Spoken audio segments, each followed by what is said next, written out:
The World Cup has produced some genuinely ridiculous moments of footballing chaos over the past century.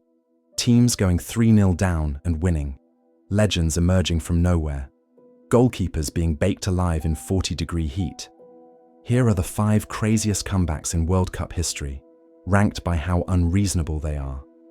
Some of them involve individual brilliance.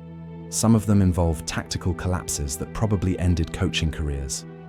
All of them were watched by millions of people who could not quite believe what they were seeing. The criteria here is simple. The bigger the deficit, the more dramatic the recovery, the higher it sits on the list. Honourable mentions to France beating Croatia in 1998 after going behind, and to England surviving Cameroon in 1990 with 2 Gary Lineker penalties. But those do not quite make the cut for reasons that will become obvious. Number 5. West Germany versus Hungary, 1954. This one is called the Miracle of Bern, which tells you everything about how expected it was.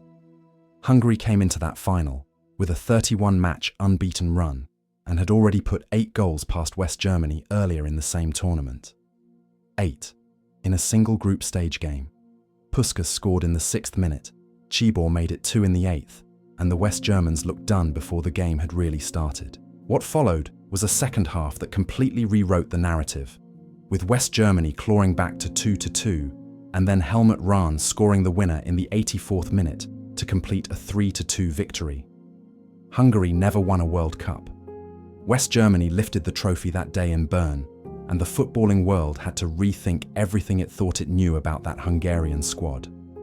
Number 4. Austria versus Switzerland, 1954. The same tournament produced an even more chaotic scoreline, which is impressive. Switzerland went 3-0 up inside 19 minutes. The Austrian goalkeeper was suffering from hypothermia because the temperature had hit 40 degrees Celsius, which is not ideal conditions for a goalkeeper, or anyone really. Austria scored 3 times between the 25th and 27th minute to level it, which is a 2-minute spell that should not be physically possible at that level. The final score was 7-5. 12 goals in a quarter-final. Austria eventually lost to West Germany 6-1 in the semi-final, which was its own kind of cruel. But the Switzerland game remains the highest scoring match in World Cup history and one of the most chaotic 90 minutes the tournament has ever produced. Number 3. South Korea versus Italy, 2002. Context matters here. South Korea were the co-hosts, the crowd was enormous and passionate, and Italy were one of the tournament favourites going into this quarter-final. Italy took the lead early in the second half and looked in control. South Korea equalised deep into injury time with a long-range strike that had no business going in. And then, in the 117th minute, Ahn Jung-hwan headed home the golden goal to send the hosts through. The reaction in the stadium was extraordinary. Ahn, who played his club football in Italy at the time, was released by his club shortly after. His manager described the goal as killing Italian football. That reaction probably says more about the drama of the moment than any scoreline could. Number 1. Portugal versus North Korea, 1966. There is no debate here. No other comeback in World Cup knockout history comes close to matching the sheer scale of this one.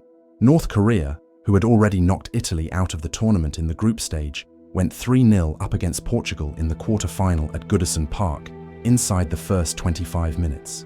3 goals in a quarter-final against a team with Eusébio in it. What followed was one of the greatest individual performances the World Cup has ever seen. Eusébio scored 4 goals, 2 of them from the penalty spot, and Portugal won 5-3. No team in World Cup knockout history has ever recovered from 3 goals down.